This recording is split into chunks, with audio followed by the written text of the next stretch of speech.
In this Parsha, we're going to go to 24th chapter. We're going to go to the end. All the other lectures generally will have, the first few chapters of the Parsha, and we never really get to this last part, which I found particularly intriguing.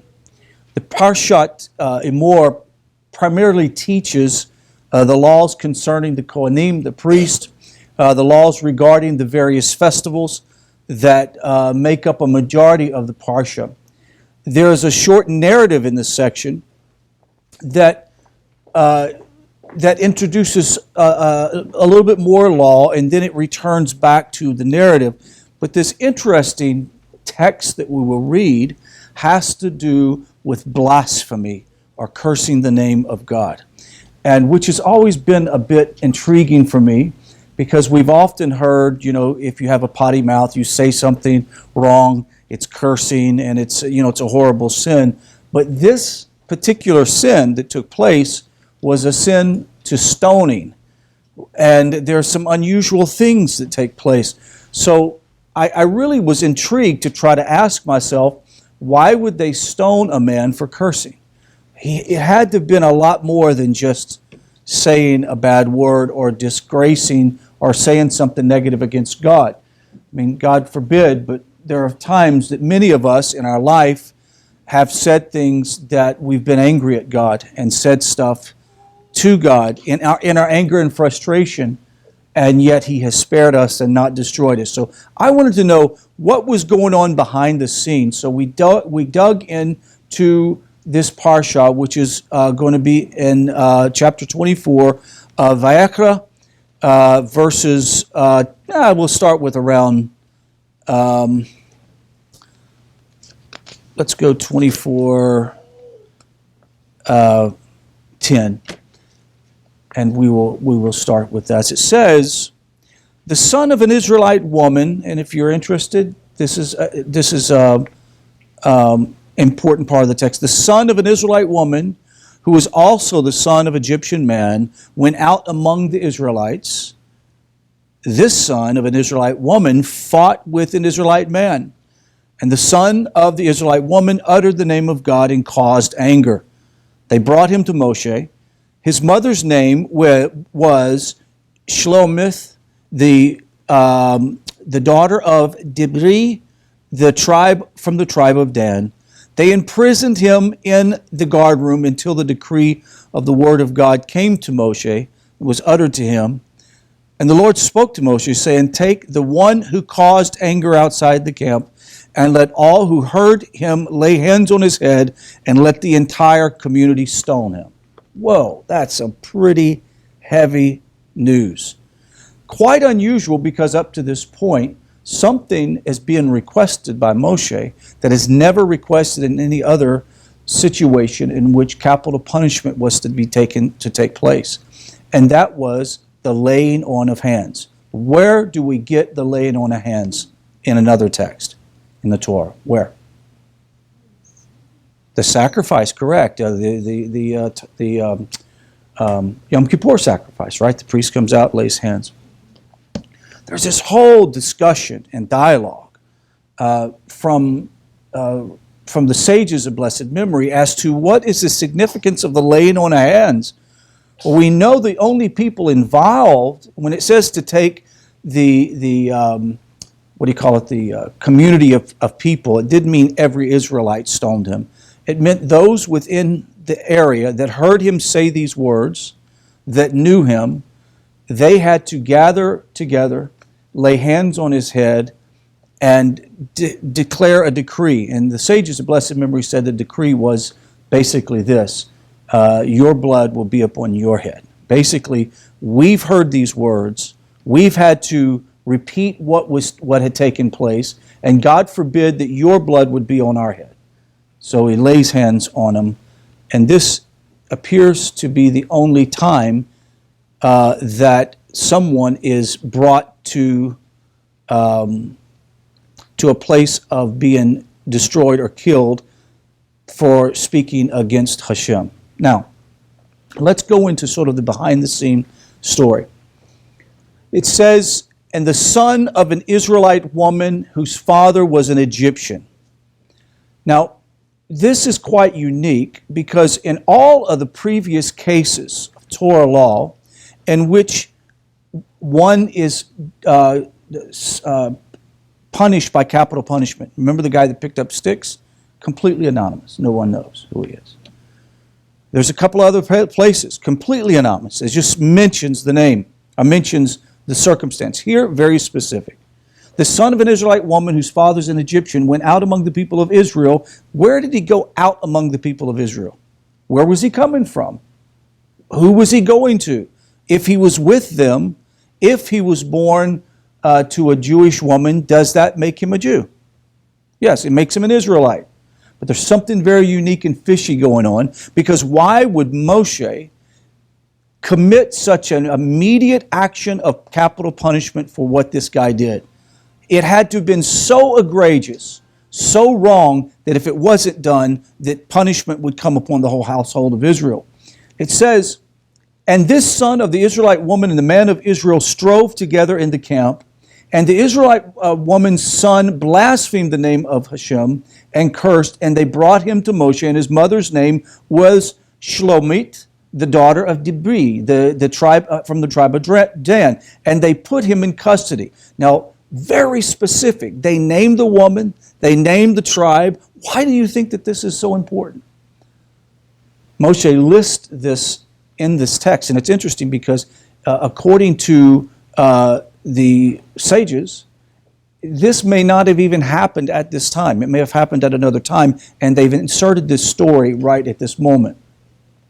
If that being the case, the question must be asked, why did this text become so important, and why such detailed information? Many times in case law, when a judgment is made by a particular judge, and the judgment is so overpowering, a judge will render, he'll render a statement as to why this judgment came, and he will prove case law as to why he did it at this level. This seems to be the same case. It said, "And God spoke to Moshe, saying, banish this person."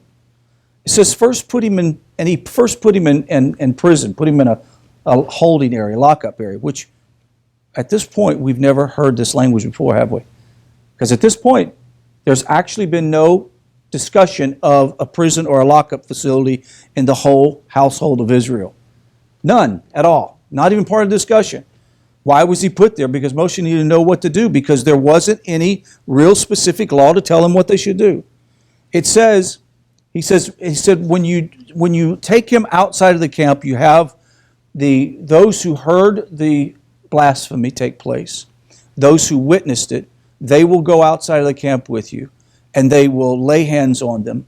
They will basically declare the blood to be upon his hand. And it says, "Whoever curses his God shall bear the consequences of his sin, and he who blasphemes the name of God shall surely be put to death. All the congregation shall stone him, as well as the stranger." Who is the stranger in this situation? What's a stranger? The ger. "As he who bore in the land, he blasphemes the name of the Lord shall be put to death."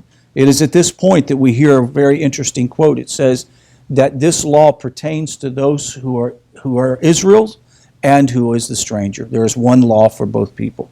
Meaning, this very same law of blaspheming is a very powerful law that should be adhered to. Now, while the law of the blasphemer is certainly important, both in the context and the style in which the law is transmitted, raises questions of somewhat an irregular way of doing things. And I said the irregular way of this thing being written out is the detail that is given. And once I began to understand why did Moshe give such detail, now I can understand, this makes sense, why this young man has been destroyed. Now, let's look at this for example. The blasphemer is described as the son of an Egyptian man and an Israelite woman. By making the identification, the Torah seems to point out that his problematic lineage played no small role in his negative behavior. something about this young Israelite man who had an Egyptian father, who conducted himself in such a way that it seemed that whatever took place in this young man's life, he carried his Egyptian identity still while he was an Israelite. He still had an Egyptian mindset. What was that Egyptian mindset? Do you remember Pharaoh, when Moses came to Pharaoh and said, "Let my people go"? What he says, I don't know your God. Who is your God that I should honor his request? I don't know him. It seems that this young man had the same sort of propensity to not believe the God of Abraham, Isaac, and Jacob as being this supreme being of the universe. Well, you'd say, well, Rod, that seems a little problematic because he was at Sinai, was he? Did he not hear the voice? Could he not hear the commandments? Did he not see the manna fall? What is it about this young man that could not believe that God would be the all-powerful being? Whose father was the Egyptian? Vayikra 24:10 is the place that we see this utterance. Our rabbis, by the name of Rabbi Levi, offers an interpretation. He says, our rabbis say, although there are no bastards among the people of Israel at the time, Rav Levi says, he was definitely a bastard. Talking about this man. So how can you say there's no bastards, but he's a bastard? And we understand the term bastard, you understand, as a child without a father. How is this to be understood? During the enslavement, the taskmaster was in charge of 10 officers. There was an Egyptian taskmaster, and he had 10 officers. These officers were considered like the capos of the Second World War, Holocaust. Remember, they put Jewish capos in charge of the other Jews? So you'd have an Egyptian taskmaster, and he would have 100 capos working for him. And the story goes that this taskmaster goes to his chief, one of his chief officers. When he gets there, he sees the chief officer's wife smile in sort of an alluring way, and he sends the officer off and says, "Go gather the troops together. Go gather the rest of the guys together. I would like to speak to them." And while he was gone, he took advantage of the man's wife. This is the story the sages tell. And it says that when he took advantage of his wife, when the man got back, he found them. And this created the infamous fight between the Jew and the Egyptian. Moshe is standing there. He sees the Egyptian beating the Jewish man. Moshe kills the Egyptian. You catching the picture? From this birth of this Egyptian, who's now dead, who's now being reminded probably on a daily basis that he's a bastard. But he has a Jewish mother, an Israelite mother. So he's an Israelite. But yet, with all of this, he's carrying within his psyche and his DNA a mistrust and an anger toward God and Moshe. You get it? So, it says, therefore, when the divine inspiration began to stir in Moses, hence it is written that he looked this way. You remember Shemot 12? And he looked that way, didn't see anybody. And what is significant in that expression, this way and that way, Moshe saw what the taskmaster had done to the officer in the house and in the field. He thought not enough that he has misconducted himself with his wife, but he must seek to kill him. Instantly, when he saw that there was no man, he smote the Egyptian. It is what it is. The father of this man was none other than an abusive taskmaster. Moshe saw beating the Jewish slave. According to the Midrash, the Egyptian first abused the wife and then attempted to kill the husband. In the course of the abuse of the wife, a child was conceived. This child joined the Jewish people and left Egypt with his mother. Now, he has an altercation with another man. This young boy, who's now a man, has another altercation with another man and curses God. We cannot avoid the impression that there were three members of this tragic triangle are less than sterling characters. The mother, the son, the other guy that was in the fight with him, and then the Egyptian. The Egyptian is clearly the most evil character in the scene, taking advantage of his position of power over the other, putting and suppressing people under his thumb. The husband is described as an officer and a fellow slave. This is not a position to which men were appointed because of high moral standards. The guy who was the Jewish man was like the capo. He was oppressing Jews himself. He was oppressing Israelites and forcing them by the hand of his taskmaster to beat his own people. This was the abusive position held by a man who were able and apparently willing to force their fellow Jews to obey the Egyptian taskmaster. It is unlikely that he was beloved by his people, nor would any of the Israelites have likely to go out on a limb in his defense. Nonetheless, even this officer was seen by Moshe as a brother. Moshe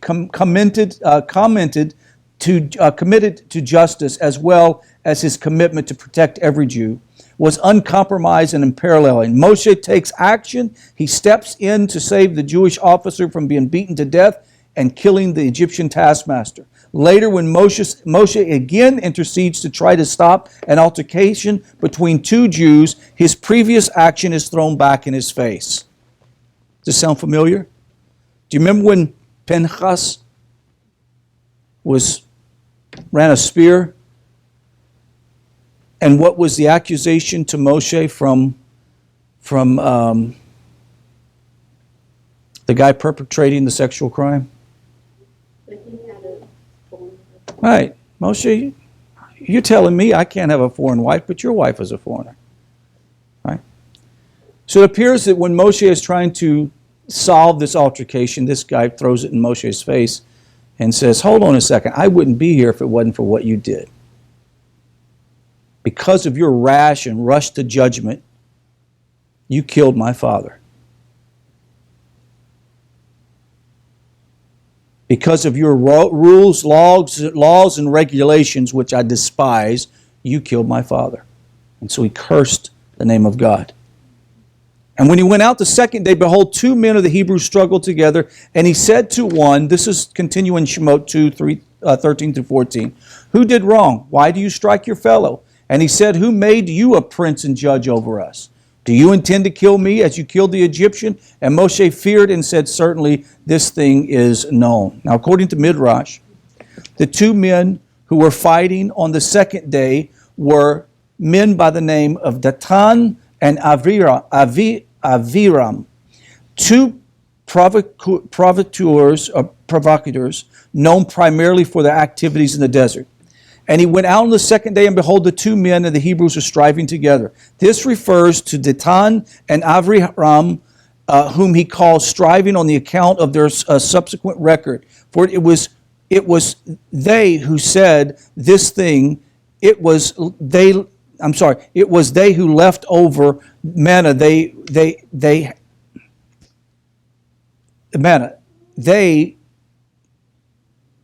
I'm sorry, I might have a mistype here.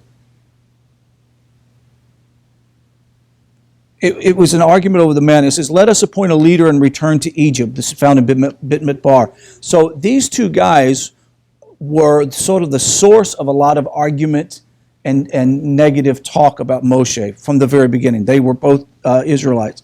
And it says, at most every turn in the desert, whenever trouble brewed, it was these two individuals that always showed up on the scene to sort of egg things on. The two men whom Moshe saw fighting in Egypt were none other than these two men. They throw this in his face. You see, if you wouldn't have done this, look, now all this trouble has happened because of you. When we add this information to other midrash concerning Datan's background, and the scene becomes even more charged. According to midrash, the reason Datan knew of Moses having killed the Egyptian in order to save the Jew was because Datan was that Jew. Datan was the one that Moshe saved his life. So it is Datan later on, when he's arguing with somebody, and Moshe says, you guys shouldn't be fighting his brother. He goes, what, are you going to kill me like you did the Egyptian? So you now know how he's involved in this. The Midrash explains that Datan was the husband of Shlomit, the daughter of Dibri.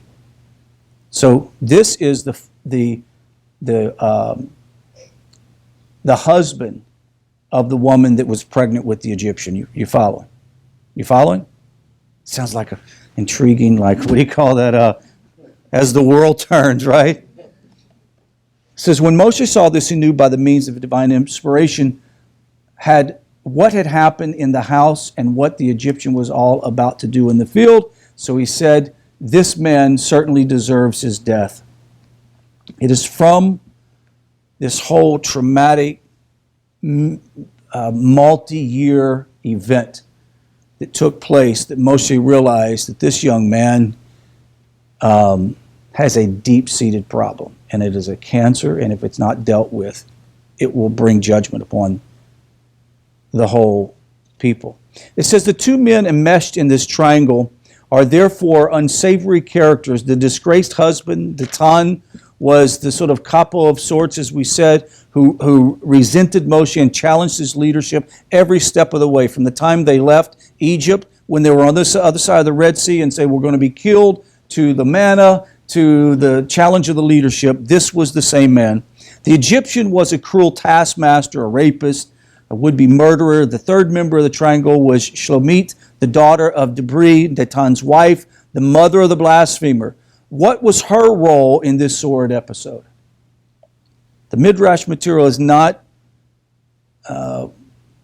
really have a very specific idea, but has various Midrashim attributed to different degrees of responsibility. The first Midrash, we explained, made a point of her flirtatious behavior with the taskmaster. It says when he came in, the other wife smiled at him. So she participated in luring this taskmaster. And it says, while the Midrashim do not go so far as to call Shlomit a willing participant, there is almost definitely a school of thought that points and accuses the finger toward her, sort of a less than modest approach. So it appears that the combination of the immodest mother and a father who despised Moses develops a child who despises God. Sounds familiar, right?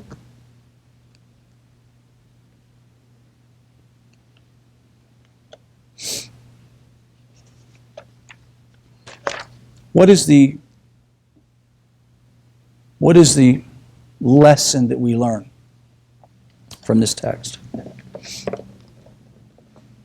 And we see, let's go back to verse 15. It says, and when the Israelites speak, with the Israelites speak and say, and everyone who causes anger before the Lord will receive guilt, and anyone who utters the name of the Lord shall be killed. The entire community shall stone him, whether he is a convert or a citizen, or whether he utters the name, he shall be killed. If a man kills another person, it goes on and on. So the question is was the guy actually killed? Was he actually stoned? Did he see the error of his ways when they laid hands on him and they said, your blood be upon your head? I don't know. It doesn't say. But clearly, the combination of a dysfunctional parenting and family brought judgment upon a young man or adult man, who knows how old he was. The Midrashic material, I have like 13 pages of commentary on this whole interaction back and forth between these individuals. But we see now everything has a backstory. You know, I've heard this often said. Somebody will say, well, so-and-so just went out and had an affair, right? So-and-so now is all of a sudden, found out the other day he was caught embezzling money from work. I'm like, no, he didn't just all of a sudden do that. Right? He's been doing that a long time psychologically, or if anything, he's been doing it mentally a long time before he actually committed that. Or did you find out about so-and-so? Yeah, we went to high school. Can you believe he raped somebody and he's got caught? Like, he didn't just all of a sudden do that, right? There's a pattern of behavior that goes behind it. And so with this young man, this wasn't about all of a sudden Moshe getting angry at somebody because he said something naughty. This was about a young man who had a deep-seated anger and frustration and despised the law of God, despised Moses, And where did it come from? It came from this long history that his mother and father or stepfather raised him in. It's a powerful, powerful thing. I often remember reading statistics that show the number of men that are in prison that were not raised with fathers, or women, young women in prison, didn't have fathers at home. And you realize the power of not having been raised by a good father. And so this young man has the history, knows the history, probably reminded every day by his Israelite stepfather of what a scoundrel his father was. All the while seeing the hypocrisy of his own Israelite stepfather. Does that make sense?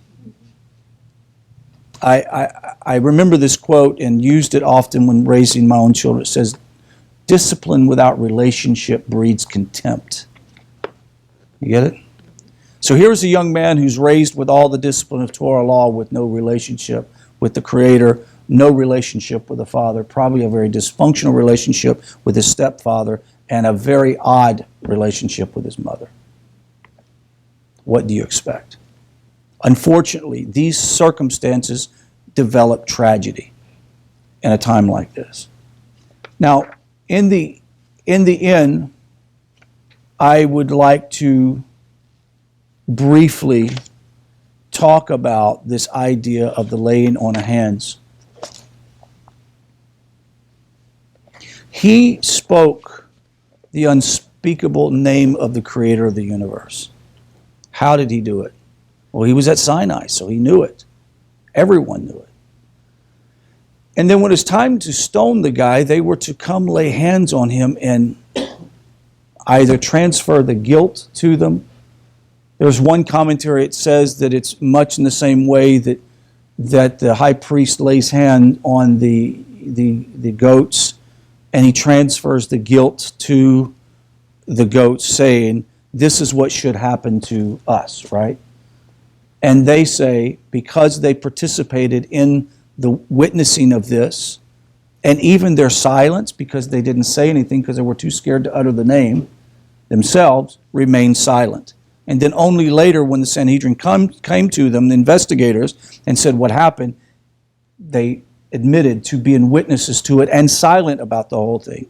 So at the same time, they are admitting their own guilt because of not saying something or not speaking up. It's a very odd situation.